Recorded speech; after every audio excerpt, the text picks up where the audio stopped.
Hello students. Last class में हम लोगों ने एक चैप्टर कवर किया था, मालूम है ना? कौन सा चैप्टर सर, एक बार बता दीजिए तो हमारे लिए ज़्यादा फायदा होगा।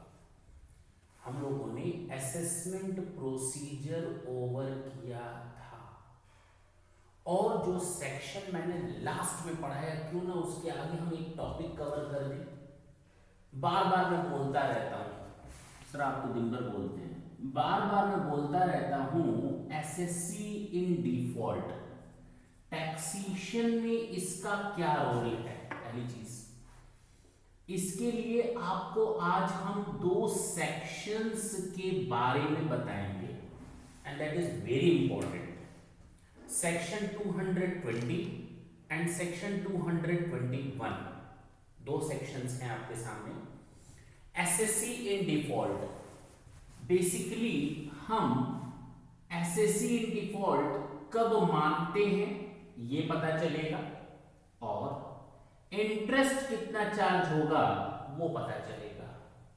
साथ ही साथ हम कितनी पेनाल्टी लेवी करेंगे एसएससी इन डिफॉल्ट के केस में वो भी हमें पता चलेगा। यानी अब हमें दो चीजें पढ़नी है एसएससी इन डिफॉल्ट में, क्योंकि मैंने जब लास्ट टाइम आपको लास्ट सेशन दे रहा था तो मैंने कहा था ये लास्ट लेक्चर है असेसमेंट प्रोसीडिंग का, नेक्स्ट लेक्चर हम नए चैप्टर के साथ स्टार्ट करेंगे। अब इसको आप नया चैप्टर समझ लो या एक टॉपिक समझ लो या ये समझ लो आप उसी चैप्टर को भी कंटिन्यू कर लो। भाई बिना अगर हम एसएससी इन डिफॉल्ट को जाने आगे बढ़ेंगे तो कई सारी प्रॉब्लम्स भी आएंगी, क्योंकि कई जगहों पर यूज होता है the assessee will be treated as assessee in default, the assessee will be treated as assessee in default. क्या मतलब है भाई इसका?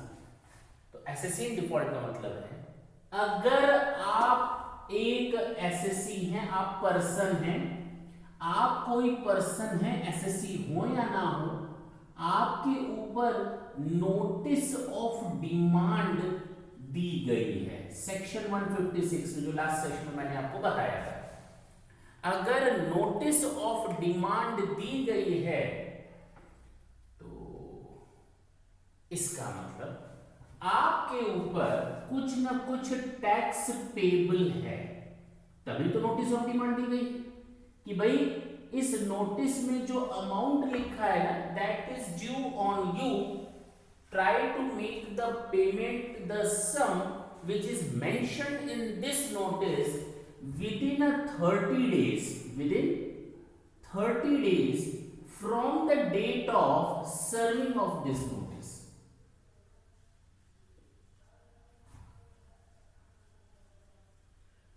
अच्छा,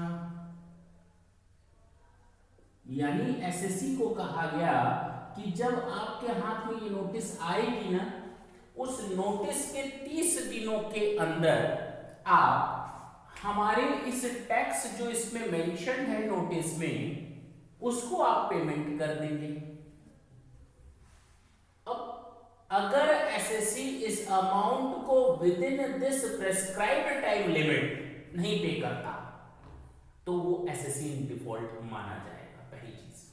तो वो एसएससी इन डिफॉल्ट माना जाएगा, पहली चीज। यानी टैक्स पेमेंट करने के लिए एसएससी को इन टोटालिटी 30 डेज का टाइम लिमिट दिया गया है। लेकिन अगर एसेसिंग ऑफिसर को लगता है कि ये जो पर्सन है जिसके ऊपर हम नोटिस सर्व कर रहे हैं वो ऐसा बंदा है, कैसा बंदा है जिसको अगर हम 30 दिनों की मोहलत दे दें टैक्स पेमेंट करने के लिए, विजय माल्या की तरह, मैं ऐसे ही बोल रहा हूं, तो वो हमारे इंटरेस्ट के अगेंस्ट होगा। इंटरेस्ट मतलब हित के अगेंस्ट होगा, that will be against the interest of the revenue, ठीक है ना, detrimental to the interest of the revenue, वो हमारे इंटरेस्ट के अगेंस्ट होगा। तो एसेसिंग ऑफिसर चाहे तो ज्वाइंट कमिश्नर से परमिशन लेकर, किससे का परमिशन लेकर के, ज्वाइंट कमिश्नर से परमिशन लेकर, प्रायर अप्रूवल लेकर एसएससी को मजबूर कर सकता है कि आप हमें ये जो नोटिस ऑफ डिमांड दी गई है उसके सर्व करने के 20 दिन, 22 दिन, 25 दिन, 5 दिन, 8 दिन, 10 दिन, 2 दिन, 15 दिन, 18 दिन पेमेंट करने, यानी लेस देन 30 डेज की भी टाइम लिमिट रखी जा सकती है। जी बात समझ में? जी सर बिल्कुल समझ में। दूसरा, अगर असेसिंग ऑफिसर चाहे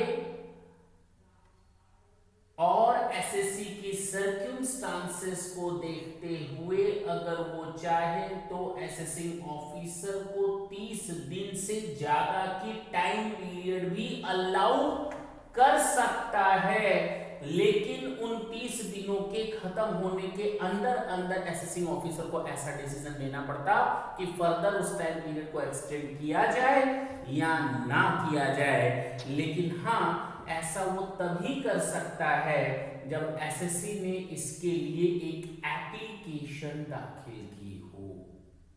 यानी अगर एसएससी बोलता है I am very much ready to pay the amount due on me which is mentioned in this notice, but I just want to have some more time.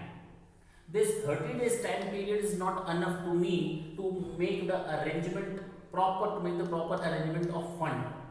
Please allow me to pay it in a later date which is beyond 30 days, or allow me to pay it in installment. आप हमें इसको किस्तों में देने के लिए allow कर दें। असेसिंग ऑफिसर चाहे तो अगर वो इंटरेस्ट ऑफ रेवेन्यू के इंटरेस्ट के अगेंस्ट ना हो तो उसको अलाउ कर सकता है। अच्छा, ये भी बात क्लियर हो गई। अब मैटर को थोड़ा और आगे ले आते हैं। अभी तक हमने ये देखा कि अगर किसी पर्सन के ऊपर कोई नोटिस इशू की सर्विस की जाती है तो उस नोटिस के सर्विस डेट के 30 दिनों के अंदर उसको टैक्स पेमेंट करने के लिए नॉर्मली कहा जाता है। अगर कोई एसएससी इस 30 दिन के अंदर या घटे हुए समय पर या बढ़े हुए समय के अंदर पेमेंट नहीं करता तो उसको हम एसएससी इन डिफॉल्ट कहते हैं। एसएससी इन डिफॉल्ट कहते हैं। जी सर, आगे, if the amount specified in the notice is not paid with in 30 days या एक्सटेंडेड टाइम लिमिट या रिड्यूस्ड टाइम लिमिट के अंदर अगर एसएससी ऐसा पेमेंट नहीं करता है तो उसके कंसेक्वेंसेस क्या होंगे सर जी? सिंपल, उसके कंसेक्वेंसेस क्या होंगे सर जी? सिंपल इंटरेस्ट चार्ज हो जाएगा। सिंपल इंटरेस्ट चार्ज हो जाएगा एसएससी के ऊपर उस अमाउंट ड्यू पर 1% पर मंथ के हिसाब से या पार्ट ऑफ द मंथ के लिए। यानी अगर 4.5 महीने बाद पेमेंट करता है तो 5 महीने का इंटरेस्ट देना पड़ेगा। Part of the month would be treated as complete month. 1% per month के हिसाब से, सिंपल इंटरेस्ट के हिसाब से कैलकुलेट करना, ना कि कंपाउंडेड इंटरेस्ट से। तो कंपाउंड इंटरेस्ट नहीं लगेगा, सिंपल इंटरेस्ट का सिस्टम यहाँ लगेगा। जी सर, ये भी बात समझ में आ गई। लेकिन कहा गया कि अगर जो मैटर नोटिस ऑफ डिमांड में लिखा है कि ये आपके ऊपर अमाउंट ड्यू है, इस रीजन के कारण भाई ऑर्डर आ गया, ये नोटिस ऑफ डिमांड है, अगर एसएससी उसको अपीलेबल ऑर्डर सेक्शन 154 में ले जाता है, रेक्टिफिकेशन ऑफ मिस्टेक्स में, हो सकता है वो पर्सन या एसएससी उस केस को कहां ले गया हो? 154 में, रेक्टिफिकेशन ऑफ मिस्टेक्स में कहां ले गया हो? सेक्शन 246A में। सेक्शन 246A में appealable orders before CIT appeal, हो सकता है उस केस को वो सेक्शन 254 में ले गया हो, अपीलेट ट्रिब्यूनल में ले गया हो, सेक्शन 260A में ले गया हो, हाई कोर्ट के पास ले गया हो, सेक्शन 262 में ले गया हो, सुप्रीम कोर्ट के पास ले गया हो, और हो सकता है सेक्शन 264 में ले गया हो, रिवीजन बिफोर सीआईटी। तो उस केस में भी टाइम तो लग जाएगा।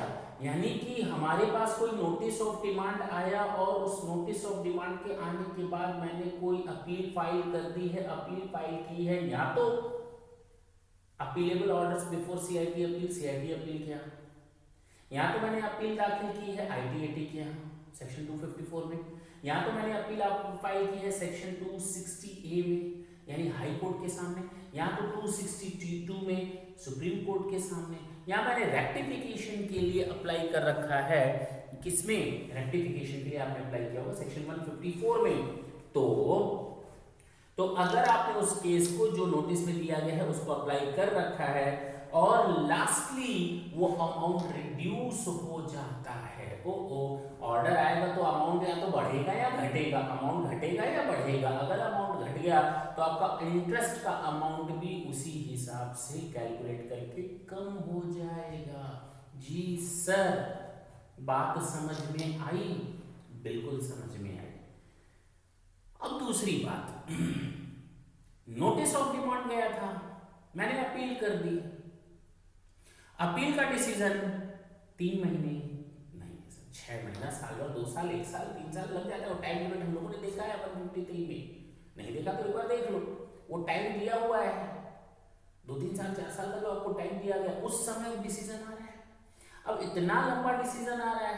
अब नोटिस ऑफ डिमांड में तो 30 दिन लिखा था, अपील फाइल हो गई, सुप्रीम कोर्ट चला गया, हाई कोर्ट चला गया, सुप्रीम कोर्ट चला गया, लास्ट में जब डिसीजन आया तो सर नोटिस ऑफ डिमांड तो 30 दिन के लिए वैलिड थी। ना ना ना ना ना ना ना ना, गलती मत करना। अब ये नोटिस ऑफ डिमांड इस पूरे टाइम ड्यूरेशन के लिए वैलिड मानी जाएगी, ना कि केवल 30 दिन के लिए। Is it clear? जी सर। तो वो नोटिस ऑफ डिमांड आपकी लास्ट डेट तक रहेगी जब तक कि अपील या हाई कोर्ट या सुप्रीम कोर्ट का डिसीजन नहीं आ जाता। जी, नेक्स्ट पॉइंट की बात करते हैं।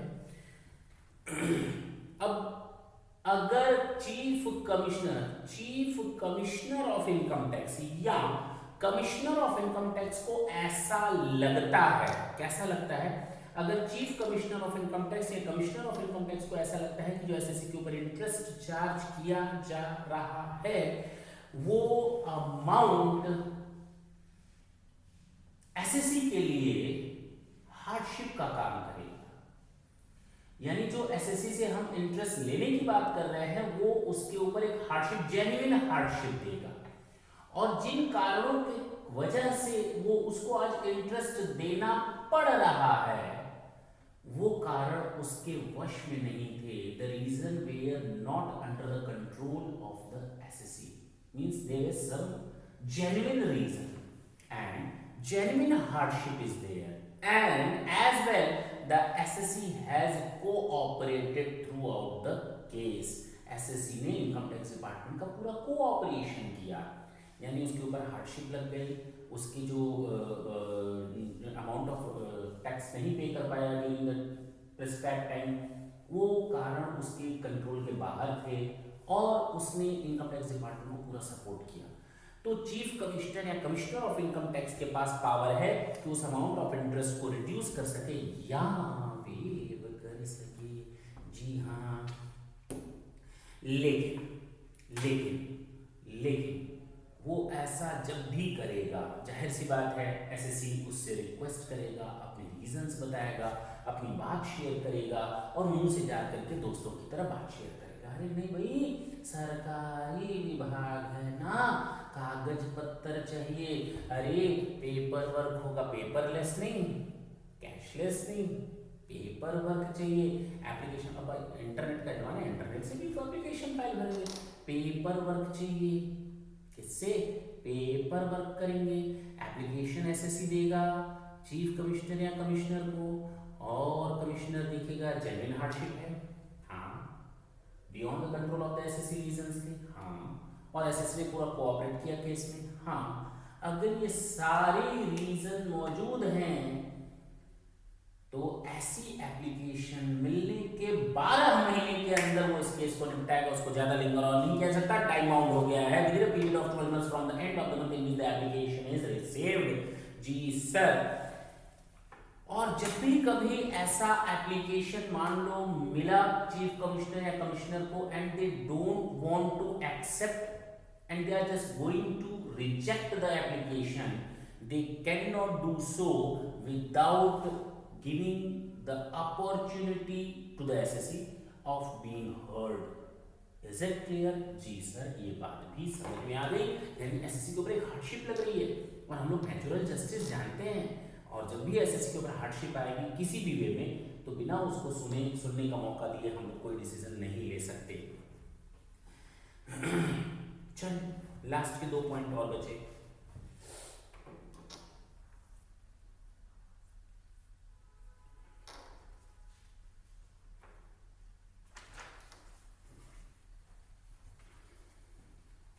सेक्शन 221 क्या कहता है ये हमारा सेक्शन 221? भाई कुछ तो बोलता होगा सेक्शन 221, वो बोलता है पेनाल्टी के बारे में। अब तक हम लोगों ने ये देखा 30 दिन या बढ़े हुए समय पर या घटे हुए समय पर उसको पेमेंट कर देना है, और अगर नहीं कर पाता तो उसके ऊपर इंटरेस्ट लग जाएगा 1% सिंपल, 1% पर मंथ के हिसाब से सिंपल इंटरेस्ट के लिए। पक्की बात है। अपील पर गया है तो जब तक वो फाइनल नहीं हो जाती अपील तब तक ये नोटिस वैलिड रहेगी। अब चाहे किसी भी सेक्शन में अपील किया हो, ऑर्डर आया, पेनाल्टी, पेनाल्टी की बात करते हैं। अच्छा, वेवर हमने देख लिया, इंटरेस्ट चार्ज किया, उसके बाद उसका वेवर भी देख लिया, और अगर रिजेक्शन होता है तो बिना ऐसे को सुने हुए करेंगे। बिल्कुल स्टोरी है, नॉर्मल स्टोरी है। Last one point penalty. अगर मैं बात करूं पेनाल्टी की तो किसी भी सूरत में पेनाल्टी की वैल्यू एरियर ऑफ टैक्स से अधिक नहीं होनी चाहिए। अमाउंट जितना एरियर है एसएससी की, सॉरी, उससे ज्यादा का पेनाल्टी नहीं लगाया जा सकता। 1 करोड़ का एसएससी के ऊपर ड्यू है, 1 करोड़ तक का आप पेनाल्टी उससे चार्ज कर सकते हो। सोचो, 500 रुपए का ड्यू है, 500 रुपए का चार्ज कर सकते हो, क्या बात है भाई। लेकिन अगर चाहे कौन चाहे, एसएससी अगर ये प्रूफ कर देता है कि जो आप पेनाल्टी हमारे ऊपर चाह रहे हैं या चार्ज करना चाह रहे हैं वो मेरे ऊपर हार्डशिप है, कंडीशंस मेरे कंट्रोल में नहीं थी, और मेरे पास ये रीजंस हैं उस समय टैक्स ना पेमेंट करने का, तो इस पेनाल्टी को रिड्यूस और वेव भी किया जा सकता है। Topic is over. मैं आपको एक बार फीडबैक फिर से दे देता हूँ, इस चीज़ को एक बार रिव्यू कर लेते हैं सारी चीज़ों को। सेक्शन 220 कहता है कि अगर किसी एसएससी के ऊपर नोटिस ऑफ डिमांड सेक्शन 156 में सेंड किया गया है तो उसको विद इन 30 डेज टाइम दिया जाता है। नॉर्मल टाइम लिमिट है कि आप अपने टैक्स का पेमेंट कर दें। अगर एसएससी ऐसा नहीं करता, टैक्स मीन्स सम ड्यू का पेमेंट कर दें, नोटिस ऑफ डिमांड में सारा कुछ होता है। नोटिस ऑफ डिमांड में इंटरेस्ट भी होगा, टैक्स भी होगा, टैक्स अमाउंट भी होगा, इंटरेस्ट भी होगा, पेनाल्टी भी होगा, सब होगा। तो सेक्शन 156 में नोटिस ऑफ डिमांड भेजा गया था। अब 156 में कहा गया जो आपके ऊपर अमाउंट बना है वो आप पेमेंट 30 दिन के अंदर कर दिए। अगर आप पेमेंट नहीं कर पाते हैं तो आपके ऊपर क्या लग जाएगा,